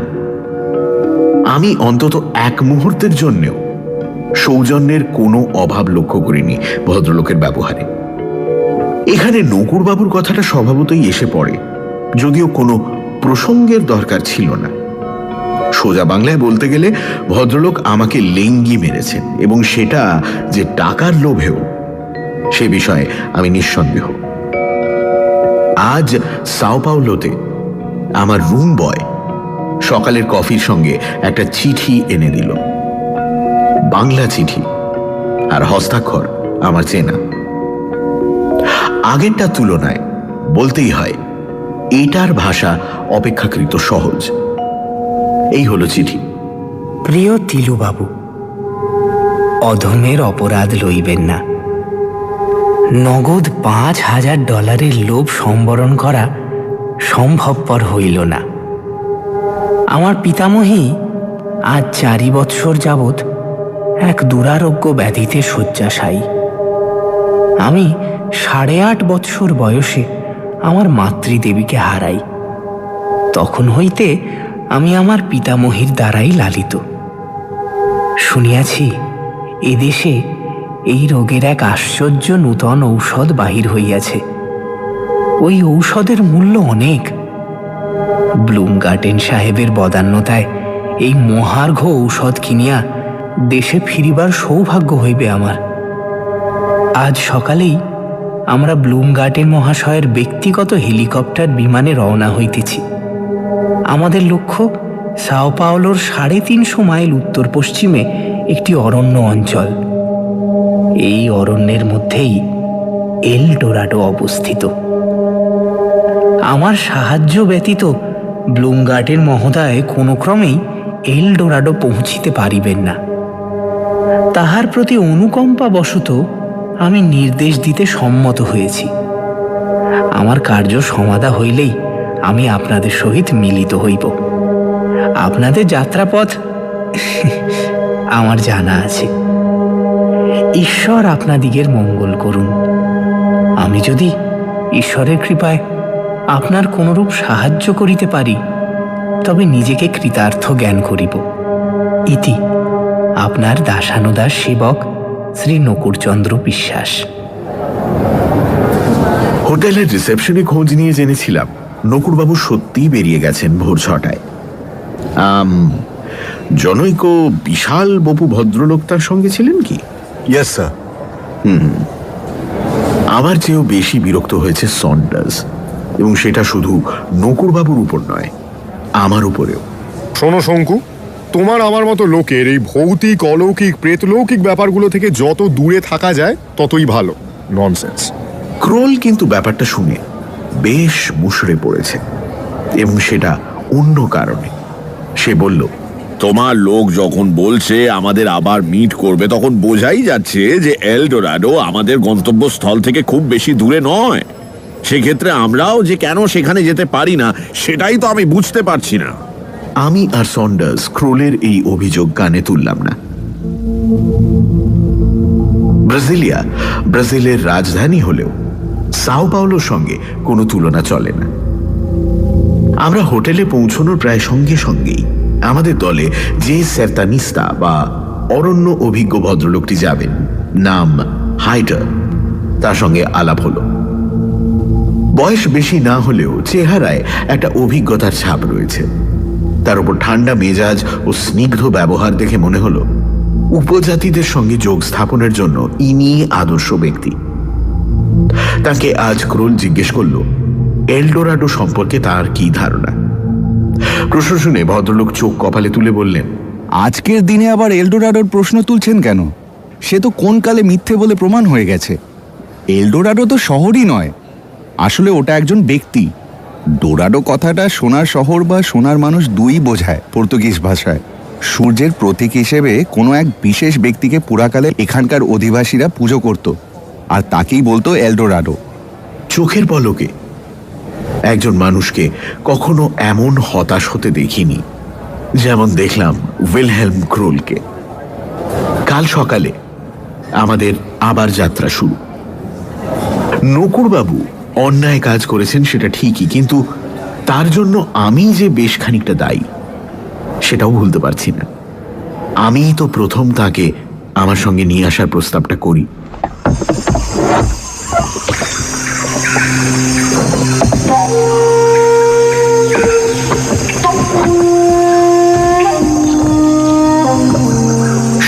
অক্টোবর বিকেল 4:30। বাহারের নকশা করা ক্যানু নৌকোতে জিঙ্গু নদী ধরে আমরা চলে এসেছি প্রায় 33 মাইল। আমরা 5 জন, অর্থাৎ আমি, ক্রোল, সন্ডার্স, লোবো আর হাইটার ছাড়া রয়েছে 2 জন নৌকোবাহী দক্ষিণ আমেরিকান ইন্ডিয়ান। আরো 2 জন নৌকোবাহী সহ আরেকটি ক্যানুতে চলেছে আমাদের মালপত্র, রসদ ইত্যাদি। এখন আমরা নদীর ধারে একটা অপেক্ষাকৃত পরিষ্কার জায়গা বেছে সেখানে তাঁবু ফেলেছি। তাঁবুর কাছেই 3টি গাছে 2টি হ্যামক বাঁধা রয়েছে।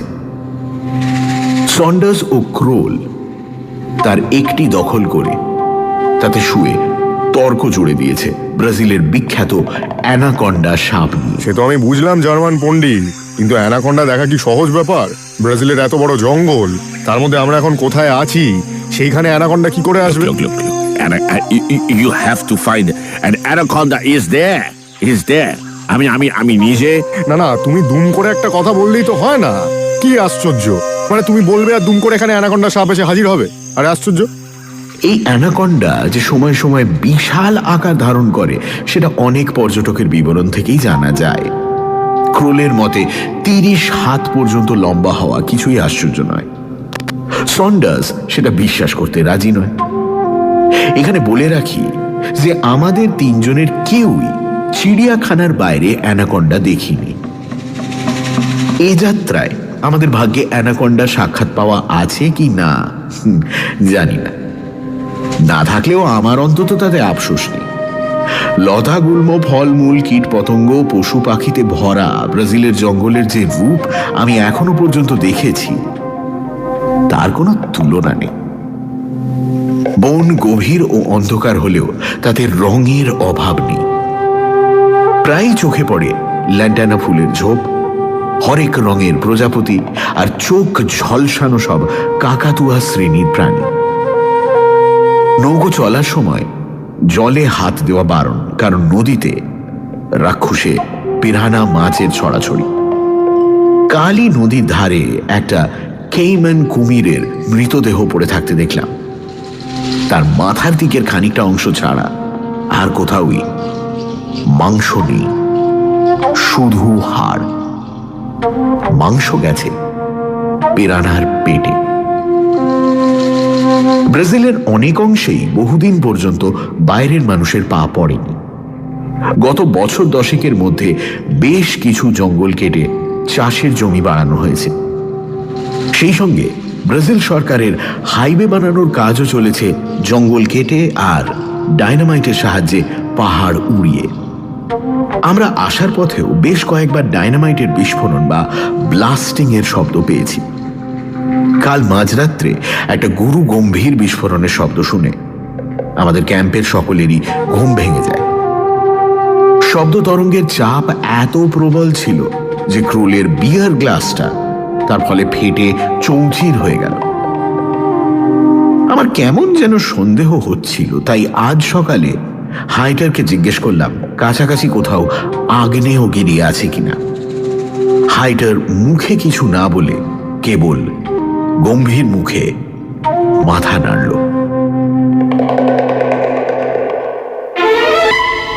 সানডে সাসপেন্স, শুধুমাত্র 98.3 মির্চিতে। গল্পের পরবর্তী অংশ ব্রেকের পর। সানডে সাসপেন্সে শুনছেন সত্যজিৎ রায়ের লেখা প্রফেসর শঙ্কুর অ্যাডভেঞ্চার, নকুর বাবু ও এলডোরাডো। নকুর বাবু তাঁর আশ্চর্য ক্ষমতার সাহায্যে ব্যবসায়ী সলোমন ব্লুমগার্টনকে কথা দেন যে তিনি তাকে সোনার শহর এলডোরাডোর সন্ধান দেবেন। শঙ্কু এতে যার পর নাই বিরক্ত হন এবং নকুরবাবুকে সাবধান করে দেন। নকুরবাবু যদিও পরের দিন সকালে ব্লুমগার্টেনের সঙ্গে এলডোরাডোর খোঁজে বেরিয়ে যান। শঙ্কুরা বেরিয়ে পড়েন ব্রাজিলের বিখ্যাত রেইন ফরেস্ট ঘুরে দেখতে। তারপর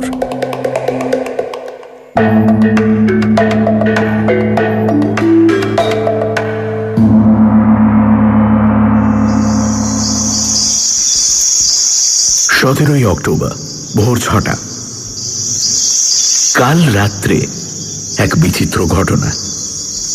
রাত্রে মশা আর দিনে জ্বালাতুনে ব্যারাকুডা মাছির উপদ্রব থেকে রক্ষা পাবার জন্য আমি গিনিডি থেকেই একরকম মলম তৈরি করে এনেছিলাম। 3 বন্ধুতে সেই মলম মেখে 9:30টার মধ্যেই যে যার ক্যাম্পে শুয়ে পড়েছিলাম। যদিও এখানে রাত্রে নিস্তব্ধতা বলে কিছু নেই, ঝিঁঝি থেকে শুরু করে জাগুয়ার পর্যন্ত সবকিছুরই ডাক শোনা যায়, তবু দিনের ক্লান্তির জন্য ঘুমটা এসে যায় বেশ তাড়াতাড়ি। সেই ঘুম হঠাৎ ভেঙে গেল এক বিকট চিৎকারে।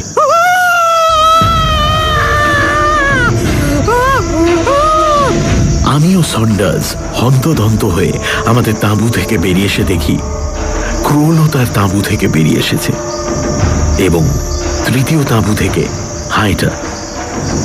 কিন্তু মিস্টার লোবো কোথায়?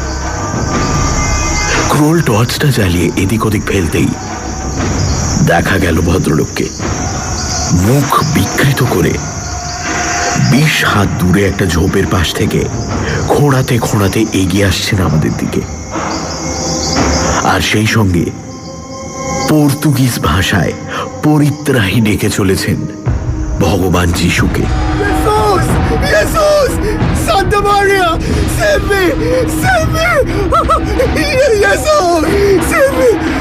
আমার পায়ে কামড় দিয়েছে, আমার পায়ে কামড় দিয়েছে, আমি আর নেই, আমি আর নেই। সন্ডার্সের বুকের উপর ঝাঁপিয়ে পড়ে বললেন মিস্টার লোবো, কামড়টা মাকড়সার এবং সেটা ডান পায়ের পাতা ঠিক ওপরে। লোবো গিয়েছিলেন একটা ঝোপের ধারে ছোট কাজ সারতে। হাতে সোনার ঘড়ির ব্যান্ডটা নাকি এমনিতেই একটু আলগা ছিল। সেটা খুলে মাটিতে পড়ে যায়। টর্চ জ্বালিয়ে এদিক ওদিক খুঁজতে গিয়ে মাকড়সার গর্তে পা পড়ে।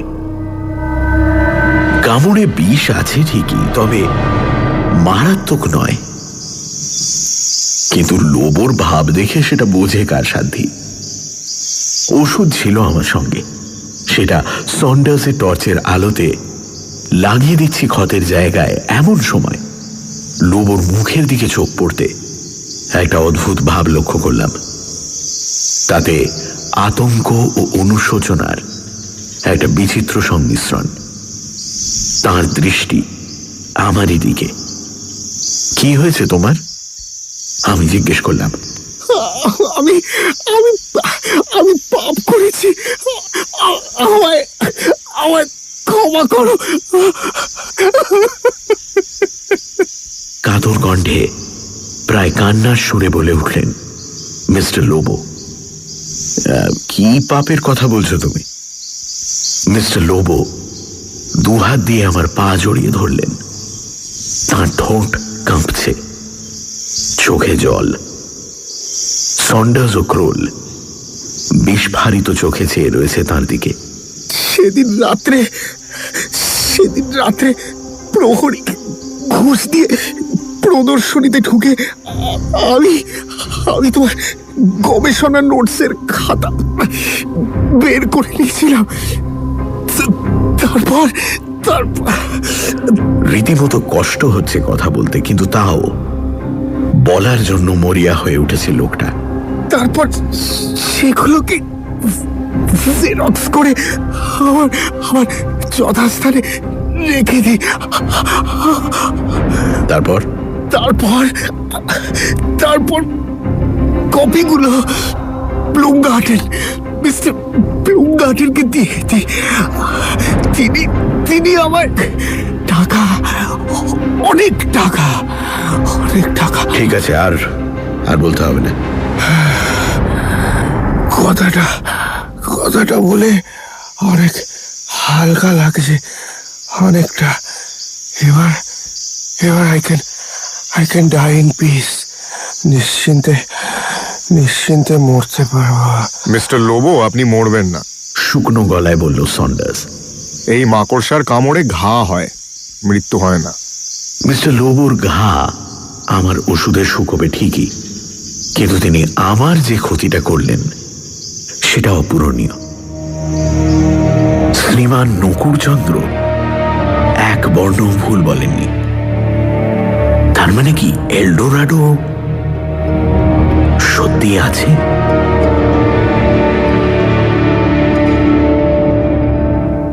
18 অক্টোবর রাত 10টা, হোটেল ক্যাপিটাল, ব্রাজিলিয়া। আমাদের ব্রাজিল সফরের অপ্রত্যাশিত অবিস্মরণীয় পরিসমাপ্তির কথাটা এই বেলা লিখে ফেলি, কারণ কাল সকালেই আমরা যে যার দেশে ফিরছি। এটুকু বলতে পারি যে সন্ডার্সের যুক্তিবাদী বৈজ্ঞানিক মনের ভিত এই প্রথম দেখলাম একটা বড় রকম ধাক্কা খেল। সে মানতে বাধ্য হয়েছে যে সব ঘটনার বৈজ্ঞানিক ব্যাখ্যা সম্ভব নয়। আমার বিশ্বাস আখেরে এর ফল ভালোই হবে। এইবার ঘটনায় আসি। গতকাল সকালে ব্যান্ডেজ বাঁধা লোবোকে সঙ্গে নিয়ে আমরা ক্যানুতে করে বেরিয়ে পড়লাম চুকাহামাই উপজাতিদের বাসস্থান প্রহরীর উদ্দেশ্যে।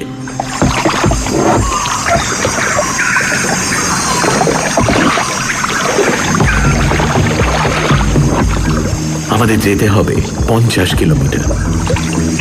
যত এগোচ্ছি ততই যেন গাছপালা, ফুল, পাখি, প্রজাপতির সম্ভার বেড়ে চলেছে। এই স্বপ্ন রাজ্যের মনোমুগ্ধকারিতার মধ্যে আতঙ্কের খাদ মিশে আছে বলে এটা যেন আমার কাছে আরো আকর্ষণীয় হয়ে উঠেছে। আমি জানি এই ব্যাপারে সন্ডার্স ও ক্রোল আমার সঙ্গে একমত।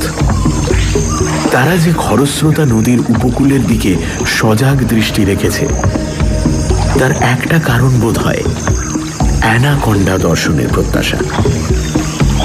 এখনো পর্যন্ত সে আশা পূরণ হবার কোনো লক্ষণ দেখছি না।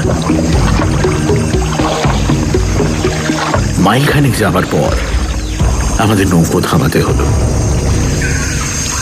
নদীর ধারে 3 জন লোক এসে দাঁড়িয়েছে। তারা হাইটারের দিকে হাত তুলে তার দৃষ্টি আকর্ষণ করে অচেনা ভাষায় কি যেন বলছে।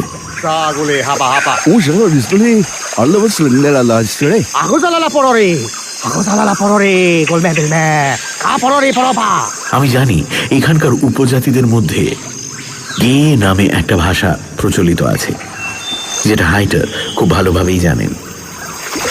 হাইটার লোকগুলোর সঙ্গে কথা বলে আমাদের 3 জনকে উদ্দেশ্য করে বলল, this are the local Indians, আর এরা আমাদের পোরোরি যেতে বারণ করছে। কেন কেন? আমরা 3 জনেই একসঙ্গে প্রশ্ন করলাম। এরা বলছে চুকাহামাইরা কি কারণে নাকি ভয়ানক উত্তেজিত হয়ে রয়েছে। কালই নাকি একটা জাপানি দল পোরোরি গিয়েছিল, তাদের 2 জনকে এরা বিষাক্ত তীর দিয়ে মেরে ফেলেছে। আমি জানি কিউরারি নামে এক সাংঘাতিক বিষ ব্রাজিলের আদিম জাতিরা তাদের তীরের মধ্যে মাখিয়ে শিকার করে। তাহলে এখন কি করা যায়? আপাতত এখানেই ক্যাম্প ফেলা যাক। আপনারা এখানে অপেক্ষা করুন, আমি বরং একটা ক্যানন নিয়ে একটু এগিয়ে গিয়ে ব্যাপারটা আঁচ করে আসি। কিন্তু এই হঠাৎ উত্তেজনার কারণটা কিছু আন্দাজ করতে পারছেন? সন্ডার্স প্রশ্ন করল। আমার একটা ধারণা হচ্ছে পরশু রাত্রের এক্সপ্লোশনের সাথে এটা যুক্ত।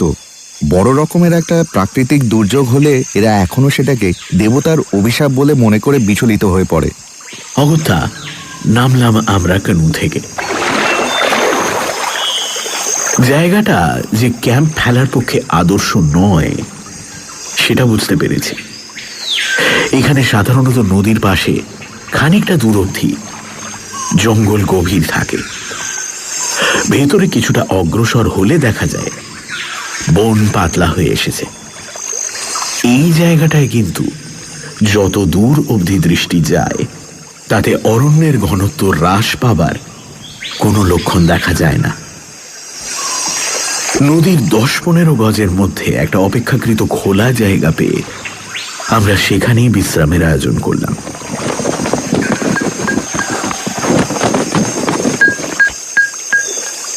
কতক্ষণের অপেক্ষা জানি না, তাই তাঁবুও খাটিয়ে ফেলা হলো, বিশেষ করে লোবোর জন্য। সে ভালোর দিকে যাচ্ছে জেনেও মিনিটে মিনিটে যিশু ও মেরি মাতাকে স্মরণ করছে। হয়তো সেটা এই কারণেই যে সে অনুমান করেছে আমরা শহরে ফিরে গিয়েই তার বিরুদ্ধে অভিযোগ পেশ করব। এই আশঙ্কা যদি সে করে থাকে তবে সেটা ভুল নয়, কারণ আমি তাকে ক্ষমা করতে প্রস্তুত থাকলেও ক্রোল ও সন্ডার্স দুজনেই লোবোর গর্দান নিতে বদ্ধপরিকর।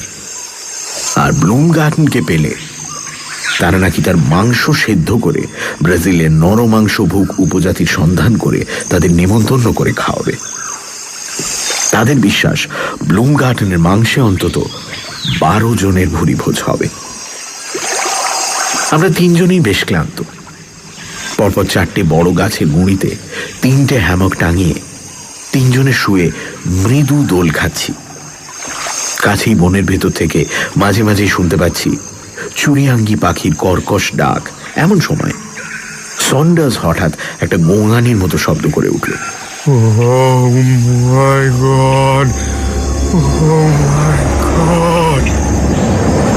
আর সেই সঙ্গে আমাদের নৌকোর 2 জন মাঝি একসঙ্গে তারস্বরে চিৎকার করে উঠল। এই গোঙানি ও চিৎকারের কারণ যে একই সেটা বুঝতে আমার ও ক্রোলের 3 সেকেন্ডের বেশি সময় লাগেনি। আমাদের থেকে 10-12 গজ দূরে একটা দীর্ঘাকার গাছের ওপর দিকের একটা ডাল বেয়ে যেন আমাদেরই লক্ষ্য করে নেমে আসছে একটা সাপ। যেমন সাপের বর্ণনা পুরাণ বা রূপকথার বাইরে কোথাও পড়েছি বলে মনে পড়ে না। এই সাপের নাম জানি, হয়তো স্বাভাবিক অবস্থায় থাকলে বিস্ময়ের তাড়নায় নামটা আপনা থেকেই মুখ থেকে বেরিয়ে আসতো, কিন্তু এখন দেখলাম গলা দিয়ে আওয়াজ বেরোনোর কোনো প্রশ্নই ওঠে না। আতঙ্কের সঙ্গে একটা ঝিম ধরা ভাব, যেটা পরে ক্রোল ও সন্ডার্সকে জিজ্ঞেস করে জেনেছিলাম তাদেরও হয়েছিল। ব্রাজিলের এই অতিকায় ময়াল মাটি থেকে প্রায় 20 হাত উঁচু ডাল থেকে যখন মাটি ছুঁই ছুঁই অবস্থাতে পৌঁছেছে, তখন তার আরো অর্ধেক নামতে বাকি। তার মানে এর দৈর্ঘ্য 60 ফুটের কম নয়, আর প্রস্থ এমনই যে মানুষ 2 হাতে বেড় পাবে না। আমি এই অবস্থাতেও বুঝতে চেষ্টা করছি আমার মনের ভাবের মধ্যে কতটা বিস্ময় আর কতটা আতঙ্ক। এমন সময় পেছন দিক থেকে একটা পরিচিত কণ্ঠস্বর পাবার সঙ্গে সঙ্গে আমাদের 3 জনকে বেকুব বানিয়ে দিয়ে চোখের সামনে থেকে অ্যানাকোন্ডা প্রবর বেমালুম উধাও।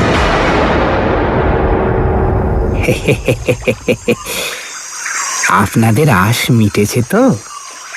আমাদের পেছনে কখন যে একটি কানু এসে দাঁড়িয়েছে এবং কখন যে তার থেকে শ্রীমান নকুরচন্দ্র অবতীর্ণ হয়েছেন তা জানি না। আপনার সঙ্গে পরিচয় করিয়ে দিই। এগিয়ে এসে পাশে দাঁড়ানো একটি সাহেবের দিকে নির্দেশ করে বললেন, নকুরবাবু। ইনি হলেন ব্লুম গার্ডেন সাহেবের বিমান চালক মিস্টার জো হপগুড। ইনি সাহেবের হেলিকপ্টারে করে আমাকে নিয়ে এলেন। শুধু শেষের 1.5 মাইল পথ আমাদের ডিঙিতে আসতে হয়েছে। ক্রোল আর থাকতে না পেরে বলে উঠল, He made us see that snake! He made us see that snake! আমি বললাম, তোমাকে তো বলেইছিলাম ওর মধ্যে এই ক্ষমতারও একটা আভাস আমি পেয়েছিলাম দেশে থাকতেই।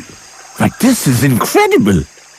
নকুরবাবু লজ্জায় লাল, বললেন, ছি ছি ছি ছি তিলুবাবু, আপনি দয়া করে এদের বুঝিয়ে দিন যে এতে আমার নিজের কৃতিত্ব কিছুই নেই। এ সবই হলো যিনি আমায় চালাচ্ছেন তারই খেলা। কিন্তু এলডোরাডো? সে তো দেখিয়ে দিয়েছি সাহেবকে হেলিকপ্টার থেকেই। যেমন সাপ দেখালাম সেইভাবেই দেখিয়েছি। বড়দা বাণিজ্যের বইতে কিছু ছবি ছিল মদন পালের আঁকা। সাপের ছবি, এলডোরাডোর ছবি সবই ছিল। বাজে ছবি মশাই।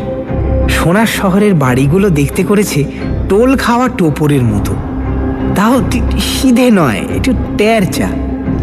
সাহেবও সেই ছবির মতো শহরই দেখলে আর দেখে বললে, এলডোরাডো ইজ ব্রেথ টেকিং। তারপর আর কি, জঙ্গলের মধ্যে শহর, সেখানে হেলিকপ্টার নামবে কি করে? তা নামলুম জঙ্গলের এই দিকটায়। সাহেব 2 বন্দুকধারী নিয়ে ঢুকে পড়লেন, আর আমি চলে এলুম আমার কথা মতো আপনাদের মিট করব বলে। আমি জানি আপনারা কি ভাবছেন, হপগুড সাহেব হঠাৎ আমাকে আনতে রাজি হলেন কেন? এই তো ব্লুম গার্ডেন সাহেবের সঙ্গে চুক্তি ছিল, উনি এলডোরাডো চাক্ষুষ দেখলেই আমার হাতে তুলে দেবেন নগদ $5,000। আমি ওই হপগুডকে বলে রেখেছিলাম ওকে আমি 2.5 দেব, যদিও আমাকে পৌঁছে দেয় আপনাদের কাছে। দেখুন তো কিরম কথা রেখেছেন সাহেব, মনটা কিরম দরাজ, একবার ভেবে দেখুন। মানে আমি একবার বললাম, আর ও হ্যাঁ, এলডোরাডো দেখা গেলে ব্লুম গার্ডেন সাহেব এটাও কথা দিয়েছিলেন যে তিনি আপনার গবেষণার কাগজপত্রের কপি ফেরত দেবেন। দাঁড়ান, এই নিন, এই যে সেই কাগজ। নকুরবাবু তার কোটের পকেট থেকে রাবার ব্যান্ডে বাঁধা এক তাড়া কাগজ বের করে আমার হাতে তুলে দিলেন। আমি এত মুহ্যমান যে মুখ দিয়ে কোনো কথাই বেরোলো না। এর পরের প্রশ্নটা ক্রোলই করল, কিন্তু ব্লুম গার্ডেন যখন দেখবে এলডোরাডো নেই, তখন কি হবে? প্রশ্নটা শুনে নকুরবাবুর অট্টহাসিতে আশেপাশের গাছ থেকে খান 3 ম্যাকাও উড়ে পালিয়ে গেল।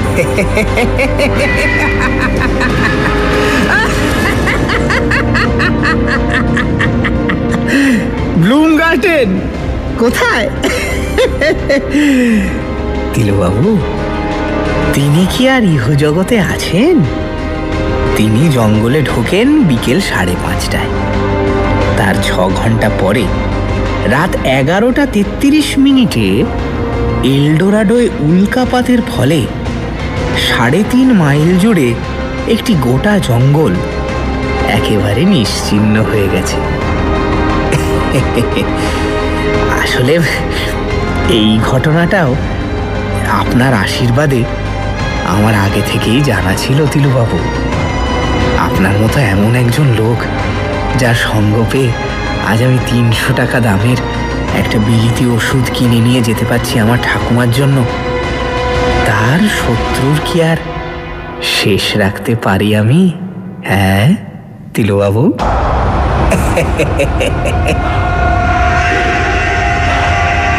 ব্রাজিলিয়ায় এসেই দেখেছি খবরের কাগজের প্রথম পৃষ্ঠায় অর্ধেকটা জুড়ে রয়েছে কুইয়াবা সান্তেরাম হাইওয়ে 30 কিলোমিটার পশ্চিমে একটি গভীর অরণ্যে আনুমানিক 20 লক্ষ টন ওজনের একটি উল্কাপাতের খবর। সৌভাগ্যক্রমে এই অঞ্চলে কোনো মানুষের বাস ছিল না। জীবজন্তু, গাছপালা ইত্যাদি যা ছিল তা সবই নিশ্চিহ্ন হয়ে গেছে।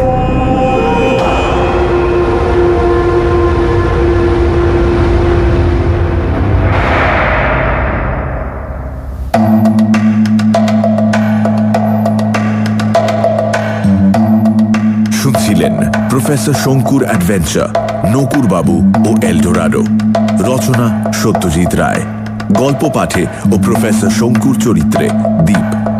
নকুর চন্দ্র বিশ্বাসের ভূমিকায় সমক। সলোমন ব্লুমগার্টন, ক্রোল ও গল্পের সূত্রধার আমি মীর। প্রহ্লাদ মিস্টার লোবো ও সন্ডার্সের ভূমিকায় অগ্নি। হাইটার ও অন্যান্য কিছু চরিত্রে রিচার্ড। আবহ সঙ্গীত এবং স্পেশাল এফেক্টসে রিচার্ড। শব্দগ্রহণ এবং পরিচালনায় Agni. Social media publicity design Atri, Altamas, Godhuli ও অগ্নি। 98.3 মির্চির তরফ থেকে আন্তরিক ধন্যবাদ শ্রী সন্দীপ রায়কে আমাদের এই বিশেষ উদ্যোগে আমাদের পাশে থাকার জন্য। শেষ হল সত্যজিৎ রায়ের লেখা প্রফেসর শঙ্কুর অ্যাডভেঞ্চার, নকুর বাবু ও এলডোরাডো। আগামী সপ্তাহে আরও একটি রোমাঞ্চকর গল্প নিয়ে হাজির হবে সানডে সাসপেন্স।